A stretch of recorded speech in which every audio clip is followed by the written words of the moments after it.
বন্ধুসকল, বাৰবাৰ হিন্দুবিলাকক কিয় হত্যা কৰা হৈ আছে? এবাৰ বাংলাদেশত, এবাৰ ৱেষ্ট বেংগলত, এইবাৰ আৰু জম্মু কাশ্মীৰৰ অনন্তনাগ ডিষ্ট্ৰিক্টৰ পেহেলগামত। এই হত্যা কোনে চলাই আছে? বাংলাদেশে নেকি নে পাকিস্তানে? আহকচোন আজিৰ ভিডিঅ'টো আৰম্ভ কৰোঁ। নমস্কাৰ, স্বাগতম জনাইছোঁ ডিস্কভাৰী উইথ ৰাকেশৰ আন এক ভিডিঅ'লৈ।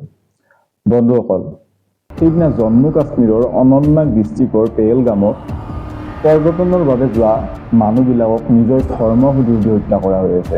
टेंशन मतलब हम साथ में। अरे मैडम, ये प्रेसिडेंट साथ आया है, आपको किसी चीज का डर नहीं करना, हम साथ में। आपको किसी को क्या हुआ है? आपने क्या देखा है यहाँ पे? আপুনি যদি হিন্দু, আপোনাক গুলিয়াই হত্যা কৰা হ'ব। আপুনি যদি মুছলমান, আপোনাক যাবলৈ দিয়া হ'ব। বাকী আচৰিত নহয়নে? এখন হিন্দু ৰাষ্ট্ৰত আজি এজন হিন্দুৱে সুৰক্ষিত নহয়।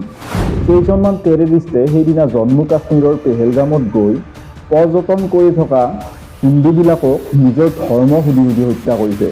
আৰু যদি কোনোবা হিন্দুৱে নিজৰ ধৰ্ম কোৱা নাই, সেই হিন্দুজনৰ পেণ্ট খুলি পেলাই, গুপ্তাংগ চাই পেলাই তাক হত্যা কৰা হৈছে। এখন হিন্দু ৰাষ্ট্ৰত আজি এজন হিন্দুৱে সুৰক্ষিত নহয়নে? এজন হিন্দু হৈ জন্ম ধৰাটো অপৰাধ নেকি? পেহেলগামত হানিমুন কৰিবলৈ যোৱা নতুন কাপোল এটাৰ হাজবেণ্ডজনক বিবাহৰ 2 মাহ পিছতে গুলিয়াই হত্যা কৰা হৈছে। আৰু সেই মৰা শৰীৰটো চাই পেলাই নতুন ব্ৰাইডজনীয়ে নিথৰ হৈ বহি আছে। কৰ্ণাটকৰ পৰা ফুৰিবলৈ যোৱা এটা কাপোলছৰ যেতিয়া হাজবেণ্ডজনক গুলিয়াই হত্যা কৰা হৈছিল, আৰু তাক দেখি পেলাই সেই হাজবেণ্ডৰ পত্নীজনীয়ে যেতিয়া এই টেৰৰিষ্টকেইটাক কৈছিল যে মোকো হত্যা কৰি পেলা, মোৰ থাকিবৰ ইচ্ছা নাই ইয়াত, তেতিয়া টেৰৰিষ্টকেইটাই কৈছিল যে তোক আমি হত্যা নকৰোঁ, তই যাই পেলাই এই ঘটনাটোৰ বিষয়ে নৰেন্দ্ৰ মোদীক কগৈ। আৰু এনেকৈয়ে প্ৰায় 28 জনৰো অধিক ভাৰতীয় নাগৰিকৰ, ভাৰতীয় হিন্দুৰ এই টেৰৰিষ্টকেইটাই হত্যা কৰি পেলাইছে। ठीक है। एक इंसान आया, उसने उसको गोली मार दी। यहाँ पे उसने बोला कि शायद मुस्लिम नहीं है, उसने उसको गोली मार दी। Please ask.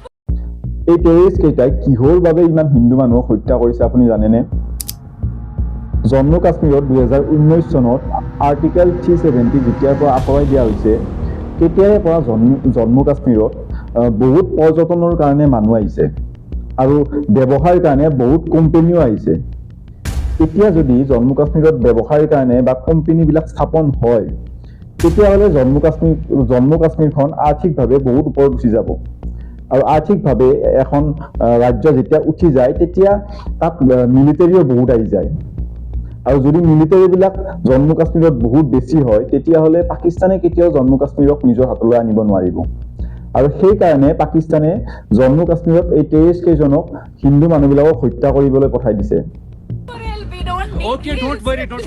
मेरे पति का बच्चा लो। हम बचा देगा, कोई बात नहीं। प्लीज भगवान। পাকিস্তানে দাবী কৰিছে যে এই টেৰৰিষ্ট কেইটাৰ লগত পাকিস্তানৰ কোনো সম্পৰ্ক নাই, কিন্তু পাকিস্তানকতো কেতিয়াও বিশ্বাস কৰি ল'ব পৰা নাযায়। এটা কথা বুজি নাপাওঁ, পাকিস্তানে ভাৰতৰ সৈতে শত্ৰুতা কৰি কি কৰিব বিচাৰে? কাৰণ ভাৰতে যদি বিচাৰে, এদিনতে পাকিস্তানৰ চিন নোহোৱা কৰি দিব পাৰে। যিহেতু ভাৰতখন এখন শান্তিপূৰ্ণ দেশ, ভাৰতৰ সংবিধানত লিখা আছে যে ভাৰতখন এখন শান্তিপূৰ্ণ দেশ আৰু ভাৰতে অন্য দেশৰ সৈতে নিজৰ সম্পৰ্ক সদায় ভালে ৰাখিব লাগে। কিন্তু ভাৰতৰ সংবিধানত এইটো কথাও লিখা আছে, যদি ভাৰতখনৰ ওপৰত কোনোবা দেশে আক্ৰমণ চলায়, ভাৰতে তাৰ উত্তৰ দিবও জানে। আৰু পাকিস্তানেও জানে যে ইমান ডাঙৰ ঘটনা এটা সংঘটিত হোৱাৰ পিছত ভাৰতে কেতিয়াও মনে মনে নাথাকে। ভাৰতে ইয়াৰ উত্তৰ নিশ্চয় দিব। আৰু সেইকাৰণে পাকিস্তানে ভাৰত আৰু পাকিস্তানৰ বৰ্ডাৰত বহুত পাকিস্তানী সৈন্যক নতুনকৈ ৰাখিছে। ভাৰত চৰকাৰেও ইয়াৰ উত্তৰ দিবলৈ বৈঠক চলাই আছে। শুনিব পোৱা মতে এতিয়ালৈকে ইণ্ডিয়ান আৰ্মীয়ে এই টেৰৰিষ্ট কেইজনৰ 2জন টেৰৰিষ্টক হত্যা কৰিছে।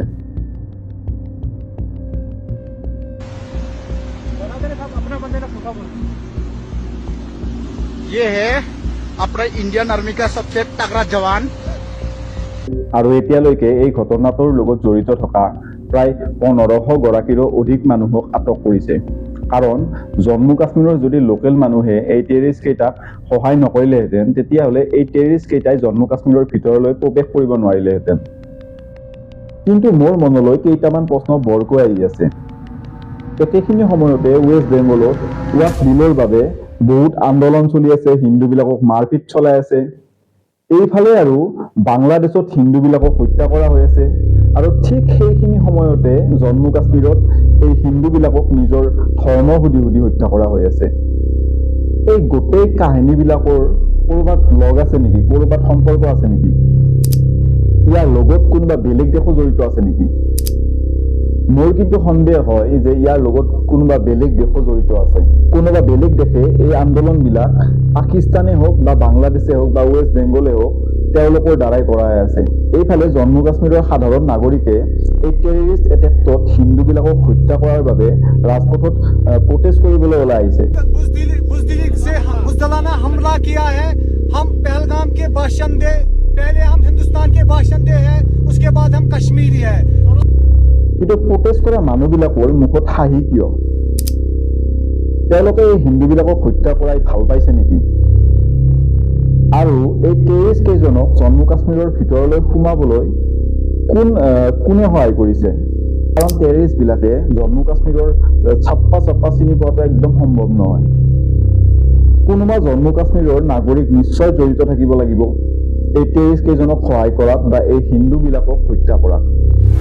বাৰু ভাৰত চৰকাৰে এই হত্যাকাণ্ডবিলাকক লৈ পেলাই কি একশ্যন লয় আমি তাক নিশ্চয় দেখিম। বন্ধুসকল, ইমানখিনি আছিল আজিৰ ইনফৰ্মেটিভ ভিডিঅ'টো। মই যিমানখিনি ইনফৰ্মেশ্যন আপোনালোকলৈ দিব পাৰোঁ দিবলৈ চেষ্টা কৰিছোঁ। অজানিতে যদি কিবা ভুল হৈ গৈছে ক্ষমা কৰি দিব। ভিডিঅ'টো যদি এতিয়ালৈকে চাইছে প্লিজ এবাৰ শ্বেয়াৰ কৰি দিব। ধন্যবাদ। জয় আই অসম।